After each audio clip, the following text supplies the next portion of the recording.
बिस्मिल्लाहिर्रहमानिर्रहीम। नाज़रीन अस्सलाम वालेकुम। मैं हूं आपका मेज़बान साबिर शाकिर। वफाकी दारुल हुकूमत इस्लामाबाद से कुछ ताज़ा तरीन और अहम मालूमात आपके साथ शेयर करते हैं। पाकिस्तान के हालात व वाक़यात, सियासी सूरत हाल, दिलचस्प और मामलात वहीं के वहीं, और कहीं से कोई बेहतरी की उम्मीद बिल्कुल नहीं है, क्योंकि जब तक आप एक जाली निज़ाम को बचाने के लिए, चोरी शुदा इलेक्शन को जो है उसको तहफ़्फ़ुज़ देने के लिए, और जो आपके अंदर का खौफ है उसको छुपाने के लिए आप जो कुछ भी करते जाएंगे, कोई बेहतरी नहीं आएगी। पाकिस्तान में जो है वो स्टेबिलिटी नाम की कोई चीज़ नहीं है, ना पहले थी ना अब है। और ये जो ताज़ा तरीन कानून साजी की गई है और उसके बाद फिर अब उसके अगले मरहले शुरू हो चुके हैं 26वीं गैर आइनी तरमीम के बाद। तो 3-4 खबरें आपके साथ शेयर करेंगे। परेशान नहीं होना और अफसरदा भी नहीं होना। मुझे मालूम है कि काफ़ी ज़्यादा पईमुर्दगी पाई जाती है, तो पईमुर्दगी की ज़रूरत नहीं है, क्योंकि इससे बड़े बड़े डिक्टेटर्स आए, बड़े बड़े सुरमा आए, और पूरी दुनिया में, सिर्फ पाकिस्तान की बात नहीं कर रहे, पूरी दुनिया में बहुत बड़े बड़े नामवर डिक्टेटर्स आ चुके हैं, लेकिन उनकी उम्र जो है और उनका अंजाम जो है वो बहुत ही इबरतनाक होता है। तो लिहाजा इससे परेशान होने की ज़रूरत नहीं है। कौमों की ज़िंदगी में ये आते रहते हैं वक्त, मुश्किल वक्त आते हैं, और मुश्किल के बाद फिर आसानियां हैं, और ये अल्लाह ताला का वादा है। तो बहरहाल सूरत हाल ये है, क्योंकि ये जितना भी अपने आप को महफूज करने के लिए ये सारा कुछ कर रहे हैं, फसीलें खड़ी कर रहे हैं, ये अल्टीमेटली इन सारी फसीलों के अंदर इन्होंने खुद ही फंसना है, खुद ही कैद होना है, और इनको भागने का मौका नहीं मिलेगा। तो कल खबर, जो बड़ी खबर है जी, आर्मी चीफ के बारे में तो मैं बहुत कुछ बयान कर चुका हूँ, और वो ज़रूर सुन लीजिएगा। मैंने एक लाइव जो सेशन पिछला किया है वो बहुत इन्फॉर्मेटिव है और बहुत ज़्यादा जानदार, उसमें मैंने काफ़ी मेहनत की है, तो वो ज़रूर सुन लीजिएगा। आपको बहुत सारी चीज़ें समझ आ जाएंगी, और ये जो मायूसी के जो बादल हैं वो छट जाएंगे, आपको बहुत अच्छी तरह समझ आ जाएगी। तो ये काउंटडाउन है, ये नीचे की तरफ जा रहे हैं, डिक्लाइन की तरफ जा रहे हैं, ये उरूज की तरफ नहीं जा रहे हैं, ये बात ज़हन में रखिएगा। इनकी उल्टी गिनती शुरू हुई है, इनके दिन हर रोज कम होते जा रहे हैं और बड़ी तेजी से हो रहे हैं। बहरहाल सूरत हाल ये है इस वक्त कि इन्होंने अभी कल पहला इजलास हुआ और जुडिशल कमीशन का, और उसमें इन्होंने आईनी बेंच तश्कील देना था, जो कि गैर आईनी तरमीम के नतीजे में गैर आईनी सियासी बेंच तश्कील दिया है। पहले तो ज़रा उसका अहवाल आपको बता देते हैं, और बहुत सारी चीज़ें आप तक पहुँच चुकी हैं, लेकिन ज़रूरी है ये प्रैक्टिस एंड प्रोसीजर जो है उसके अकॉर्डिंगली ये सब कुछ हुआ जी। और जो डिटेल्स सामने आई हैं उसमें कल एक इजलास होता है। इजलास में जस्टिस याहिया अफरीदी साहब, चीफ जस्टिस ऑफ पाकिस्तान जो हैं, वो तशरीफ़ लाते हैं, और उसके जस्टिस मंसूर अली शाह साहब हैं, जस्टिस मुनीब अख्तर साहब थे, जस्टिस अमीनुद्दीन और मौजूद थे जी, ये थे ऑनरेबल जजेस थे। इसमें वजीर कानून सरकारी वोट था, अटॉर्नी जनरल सरकारी थे, और एडवोकेट अख्तर हुसैन वो भी पाकिस्तान बार काउंसिल से, Farooq H Naek Pakistan Bar Council, Sheikh Aftab Ahmed जो थे वो मुस्लिम लीग नवाज के थे, और जुडिशल कमीशन इजलास में खातून रुकन खुर्शीद भरोचा वो भी सरकारी थी, और एस्टेब्लिशमेंट की नुमाइंदा समझी जाती हैं, और परवेज मुशर्रफ साहब के ज़माने में वो सेनेटर रह चुकी हैं। ये आज शरीक हुए जी। पीपल्स पार्टी उसमें बतौर जमात पीपल्स पार्टी नहीं आई, और इस इजलास में, और उमर अयूब मौजूद थे और इस इजलास में, और इसमें जो एक बनाया गया जी जुडिशल कमीशन का इजलास जो ख़त्म हुआ, उसके नतीजे में 7 रुकनी आईनी बेंच तश्कील दिया गया, और जिसमें जस्टिस अमीनुद्दीन खान, जस्टिस आयशा मलिक, इनको पंजाब से लिया गया, और जस्टिस अमीनुद्दीन को आईनी बेंच का सरबराह मुकर्रर किया गया। नईम अख्तर अफगान उनके साथ दूसरे हैं, और जस्टिस अमीन कौन है जी? जस्टिस अमीन को पहले इन्होंने चीफ जस्टिस बनाना था, लेकिन चीफ जस्टिस नहीं बना सके क्योंकि टॉप 5 को लेना था। फिर इनका ख्याल था याहिया अफरीदी साहब को लाएंगे, वो रिजाइन कर जाएं, वो इनकार करेंगे, फिर अमीनुद्दीन को बनाएंगे, तो वो सारा कुछ नहीं हो सका। तो जस्टिस अमीन को इन्होंने गैर आइनी तरमीम के जरिए गैर आइनी सियासी बेंच का सरबराह बना दिया है। और जस्टिस अमीन और जस्टिस नईम अख्तर अफगान, ये 2 जजेस इनको लिया गया है जी।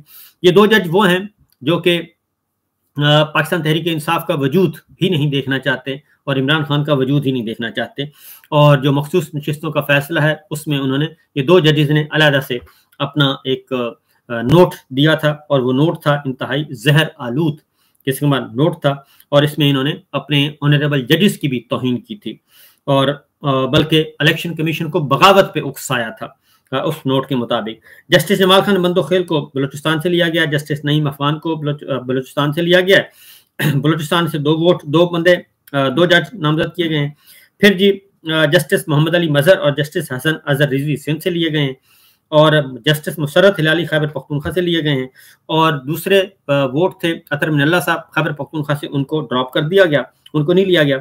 तो ये वोट वहां पे बराबर हो गए थे। मजे की बात यह है कि वोट बराबर हो गए थे, और वोट बराबर हुए तो फिर जस्टिस अमीनुद्दीन खान ने अपना वोट दिया, और उन्होंने कहा कि मैं ही आईनी अदालत का सरबराह हूँ। तो ये आईनी अदालत के सरबराह जो हैं वो खुद ही अपने वोट के जरिए मुंतखब हो गए। तो ये तो सूरत हाल है। और आईनी बेंच की मुखालफत में जी जो वोट डाले गए उसमें शिबली फराज साहब थे, उमर अयूब, जस्टिस मंसूर शाह साहब और जस्टिस मुनीब अख्तर साहब, और चीफ जस्टिस याहिया अफरीदी साहब भी अपोजिट थे, क्योंकि वो ये नहीं चाहते थे जो बेंच बनाया गया है इस बेंच की मुखालफत की, बल्कि तजवीज़ आई थी कि फुल कोर्ट बनाया जाए, फुल कोर्ट को आईनी बेंच का दर्जा दे दिया जाए। ये तजवीज़ थी और ये माकूल तजवीज़ थी, और ये सबकी तरफ से आई, और चीफ जस्टिस याहिया अफरीदी साहब भी यही चाहते थे, और जस्टिस मंसूर अली शाह साहब, जस्टिस मुनीब अख्तर साहब चाहते थे, उमर अयूब साहब की भी यही थी, शिबली फराज साहब की भी यही राय थी।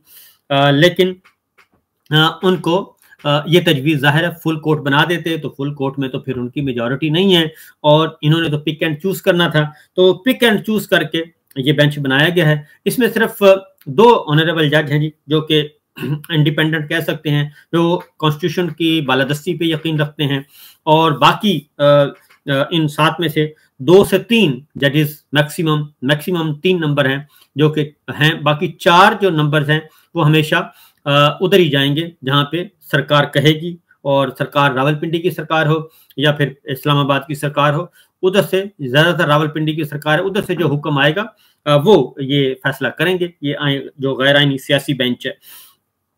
और इसके अलावा यहाँ से किसी किस्म की कोई तवक्को नहीं की जा सकती, क्योंकि अब तक अगर हम माजी करीब के फैसलों को देखें तो उसमें जो हमें नजर आए, जस्टिस अमीन साहब हमेशा से बहुत एक्सट्रीम लेवल के हैं। इवन ये जो फौजी अदालतों में फौज की तहवील में सियासी कारकुनान हैं एक तवील अरसे से 9 मई से, उनका मुकदमा भी इन्होंने सुना, और इतना रिलीफ भी नहीं दिया कि कोई डायरेक्शन पास कर दें जो फौज की तहवील में हैं सियासी कारकुनान, उनके बारे में उन्होंने कोई रिलीफ नहीं दिया। ये उस बेंच के सरबराह थे जस्टिस अमीन साहब, लिहाजा ये बिल्कुल साउथ पंजाब से इनका ताल्लुक है, तो इन्होंने कोई रिलीफ नहीं दिया, और इसलिए ये इस हद तक जो है वो, और फिर मखसूस नशिस्तों का फैसला मैं आपको बता चुका हूँ। तो लिहाजा जस्टिस अमीन साहब जो सरबराह भी हैं और उनसे कोई आप तवक्को नहीं कर सकते, उन्होंने हमेशा कोई भी फैसला हो उन्होंने सियासी जो जिधर स्टैब्लिशमेंट या जिधर गवर्नमेंट है उधर वो गए हैं, इसके अलावा उन्होंने कोई फैसला नहीं। जस्टिस नईम अफगान वो भी उसी तरीके से हैं। जस्टिस जमाल खान मंदोखेल वो भी दूसरी साइड पे हैं जी, और जस्टिस जमाल खान मंदोखेल भी कभी भी नहीं आए इंडिपेंडेंटली, मखसूस नशिस्तों के फैसले में भी वो दूसरी तरफ थे। और फिर उसके बाद जस्टिस हिलाली हैं, वो जाहिर है वो जिधर हवा का रुख होगा वो उधर जाएंगी, और वो हवा का रुख वही होता है जो तगड़ा रुख है। तो ये तो सारे के सारे जनाब उधर हैं। और एक जस्टिस आयशा मलिक साहिबा हैं जी जो कि उम्मीद की किरण है, और उनको माइनॉरिटी में रखा गया है, और उनको जस्टिस अमरुल्लाह साहब को शामिल कर लिया जाता तो ये बेंच तगड़ा होना था, लेकिन नहीं किया गया। और जस्टिस सिंध से जस्टिस मजहर साहब हैं जी, तो ये एक बेंच इस तरीके से इनको बेंच को बनाया गया है, और ये बेंच खास तौर पे तरतीब दिया गया है इसी अंदाज से, और कि जो भी फैसला आएगा इनके सामने, जो भी केस आएगा वो ये फैसला करेंगे, ये अपने ही खिलाफ का फैसला जो है, इन्हीं के खिलाफ फैसला जो आएगा वो ये खुद ही सुनेंगे। तो इसलिए जनाब अब इसमें जो आते हैं, जो पीपल्स पार्टी अभी तक नाराज है, और पीपल्स पार्टी जो वो इसलिए नाराज है कि जनाब پیپلز پارٹی چاہتی تھی کہ ان کے 2 ممبرز ہونے چاہیے اس جوڈیشل کمیشن میں، لیکن ان کو 2 نمبر نہیں دیے گئے اور ان کو صرف 1 رکن دیا گیا، اور اس لیے وہ کوئی تھوڑے سے ناراض محسوس کیے جاتے ہیں، لیکن الٹیمیٹلی کیا ہوگا یہ ابھی کچھ پتہ نہیں ہے جی۔ حکومتی ارکان وزیر قانون اعظم نذیر تارڑ تھے، اٹارنی جنرل منصور تھے، سینیٹر فاروق ایچ نائک تھے، مسلم لیگ نون کے آفتاب خان تھے، اور جو ہے غیر منتخب میں خورشید خان بروچہ تھی، بلوچستان سے ان کو لایا گیا تھا۔ پاکستان بار کونسل کے اختر حسین تھے، اور جسٹس امین الدین کی تقرری کی انہوں نے حمایت کی ہے، اور اس طریقے سے یہ ہوا ہے۔ اور جوڈیشل کمیشن نے آئینی بینچ کے لیے ججز کی تقرری کے لیے بھی منظوری دی، اور آئینی بینچ میں سپریم کورٹ کی جسٹس عائشہ ملک، جسٹس نعیم، وہ میں نے آپ کو بتا دیا، یہ سارے کے سارے ہوں گے جی۔ اور یہ آئینی بینچ 60 روز کے لیے تشکیل دیا گیا ہے، اور 60 دن کے لیے اب یہ ہوگا۔ تو ایک چیز جو سامنے آئی ہے اس میں یہ ہے کہ جسٹس یحییٰ آفریدی صاحب کو اب انہوں نے کر دیا ہے 0 اس سارے معاملے کے بعد۔ جسٹس یحییٰ آفریدی صاحب اب جو ساری کی ساری پاورز ہیں وہ چلی گئی ہیں جسٹس امین کو، آئینی بینچ کے سربراہ کو، اور جسٹس یحییٰ آفریدی صاحب جو ہیں وہ ایک نامینل سے چیف جسٹس رہ گئے ہیں، جو عام نوعیت کے مقدمات سنیں گے، اور بہت بڑا کوئی نہیں ہے ان کے پاس۔ تو اس کی جسٹس منصور علی شاہ صاحب جو ہیں ان کو اب جسٹس یحییٰ آفریدی صاحب کو جسٹس منصور علی شاہ صاحب اور جسٹس منیب اختر صاحب کے ساتھ کھڑا ہونا پڑے گا، ادروائز یہ سپریم کورٹ جو ہے یہ آکوپائیڈ ہو گئی ہے، اور یہ اب مقبوضہ سپریم کورٹ ہے، اب یہ آزاد سپریم کورٹ نہیں رہی۔ اور اگر وہ ان کو نہیں جوائن کرتے تو پھر یحییٰ آفریدی صاحب جو ہیں وہ بس ایک مراعات لے سکیں گے، اور چیف جسٹس کا چیمبر ہوگا، مراعات ہوں گی، اور اس کے علاوہ اور ان کے پاس اتھارٹی کوئی نہیں ہوگی، وہ سارے کا سارے شفٹ ہو گئی ہے آئینی بینچ کو۔ تو اگر جسٹس منصور علی شاہ صاحب اور جسٹس منیب اختر صاحب نے جو خط لکھا اور یحییٰ آفریدی صاحب کو انہوں نے جمعرات کو اگر یہ میٹنگ ہو جاتی تو میٹنگ کال کر لیتے، اور میٹنگ کال کر کے یہ جو غیر آئینی ترمیم آئی ہے اس کو آپ لے کے آتے فل کورٹ کے سامنے، تو کوئی مذائقہ نہیں تھا۔ لیکن یحییٰ آفریدی صاحب نے یہ کام نہیں کیا، اور انہوں نے شاید بھروسہ کیا حکومت پہ کہ شاید حکومت کوئی آ جائے۔ تو کل کا جو اجلاس تھا اس میں یحییٰ آفریدی صاحب حکومت کی سائڈ پہ نہیں تھے، اور وہ دوسری سائڈ پہ تھے، جوڈیشری پوری ایک سائڈ پہ تھی، اور باقی یہ جو بینچ بنا ہے یہ سرکاری بینچ ہے، یہ حکومتی بینچ ہے، سرکاری بینچ ہے، کیونکہ اس میں لا منسٹر کا ووٹ تھا، اس میں آپ کا اٹارنی جنرل کا ووٹ تھا، اس میں مسلم لیگ نواز شیخ آفتاب کا ووٹ تھا، اس میں پاکستان بار کونسل کا ووٹ تھا۔ یہ سارے ووٹ جو ہیں یہ حکومتی ووٹ ہیں۔ صرف ایک جج جو ہے وہ ادھر گیا، وہ جسٹس امین تھے، اور اس کے علاوہ کوئی جو جوڈیشری سائڈ سے بھی 3 آنریبل چیف جسٹس سمیت باقی 2 سینئر موسٹ ججز وہ دوسری سائڈ پہ تھے۔ تو لہٰذا یہ بات ذہن میں رکھیے گا۔ اسی لیے یہ ساری چیزیں جو رات ترمیم بھی کی گئی، ایکسٹینشن آرمی چیف ایکسٹینشن، وہ بھی اسی سلسلے کی کڑی ہے۔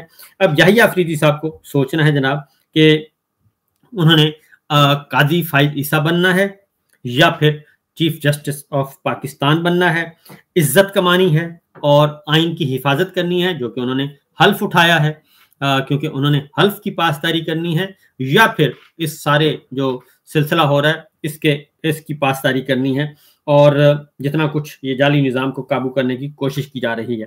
اب پیپلز پارٹی کی طرف سے آپ کو میں کچھ خبریں بتا دوں، کیونکہ پیپلز پارٹی کو اب شاید خیال آیا ہے کہ جناب یہ تو ان کے ساتھ زیادتی ہو گئی ہے، اور وہ اب کہہ رہے ہیں کہ ہماری سینٹرل ایگزیکٹو کمیٹی فیصلہ کرے گی اور کہ حکومت کے ساتھ چلنا ہے یا نہیں چلنا۔ تو میں ان کو ایک خبر آپ دے دیتا ہوں پیپلز پارٹی کو، کہ پیپلز پارٹی کو بھی ٹیکہ لگنا ہے، اور پیپلز پارٹی کو بھی ایسا ٹیکہ لگنا ہے کہ وہ شاید قاضی صاحب کو بھی بھول جائیں گے کہ قاضی صاحب کے ساتھ جو کچھ انہوں نے کیا ہے، استعمال کر کے ٹیشو پیپر کی طرح، ٹوائلٹ ٹیشو پیپر کی طرح پھینک دیا ہے۔ اب ان بیچاروں کو وہ کہیں بھی نکلتے ہیں تو کوئی نہ کوئی پاکستانی پہنچ جاتا ہے اور پہچان لیتا ہے۔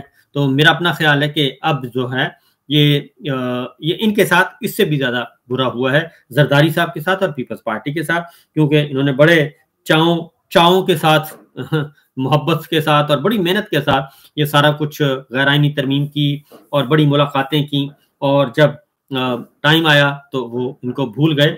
اور اب جو ہے ججز جو ہیں، اب ججز کون سے بھرتی ہوں گے، وہاں پہ بھی مسلم لیگ نواز کی میجورٹی ہے، پیپلز پارٹی کی تو میجورٹی نہیں ہے۔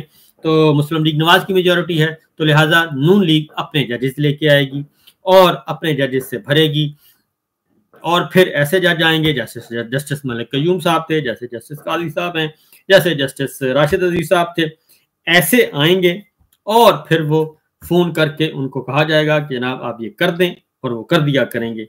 वो कहेंगे कि आज इसको सजा दे दें, सजा सुना दी जाएगी। लिहाजा ये सब कुछ हो रहा है और ये सारी चीजें आगे जाके होनी है। तो अब एक ही ऑप्शन बचता है जी, और वो ऑप्शन है पीपल्स पार्टी के पास कि वो भी जरा वापस आ जाए। मौलाना साहब के साथ भी यही कुछ हुआ, और मौलाना साहब के साथ मुलाकात हुई है पाकिस्तान तहरीक इंसाफ के वफद की, और वो अच्छी नशिस्त रही है। अब उसका पैगाम वापस जाएगा, इमरान खान साहब को पैगाम पहुंचाया गया है कुछ बातचीत करने के लिए, तो वहां से आएगा। मौलाना साहब सऊदी अरब जा चुके हैं, तो सऊदी अरब जाने वाले हैं, वापस आएंगे तो एक नशिस्त होनी है। उसके बाद फिर मुश्तरका लाहे अमल तरतीब दिया जाएगा। हमारी इत्तला के मुताबिक दोनों करीब करीब हैं, और कुछ और मामलात हैं पॉलिटिकल नौइयत के, उनको एडजस्ट करने की कोशिश की जा रही है। तो याहिया अफरीदी साहब को फैसला करना है। याहिया अफरीदी साहब के साथ हुकूमत ने वो कर दिया जो उन्होंने काजी साहब के साथ किया था, इनके साथ शुरू में ही कर दिया। और जो बेंच जो आज कल जो इजलास हुआ उसमें वो बिल्कुल दूसरी साइड पे थे। और आने वाले दिनों में जी अभी मैच लगेगा, क्योंकि एक्सटेंशन के मामले में जो है वो इमरान खान साहब ने बड़ा सख्त मौक़िफ़ इख्तियार किया है। वो इंशाल्लाह अगले व्लॉग में। इजाज़त दीजिए, अल्लाह हाफिज़।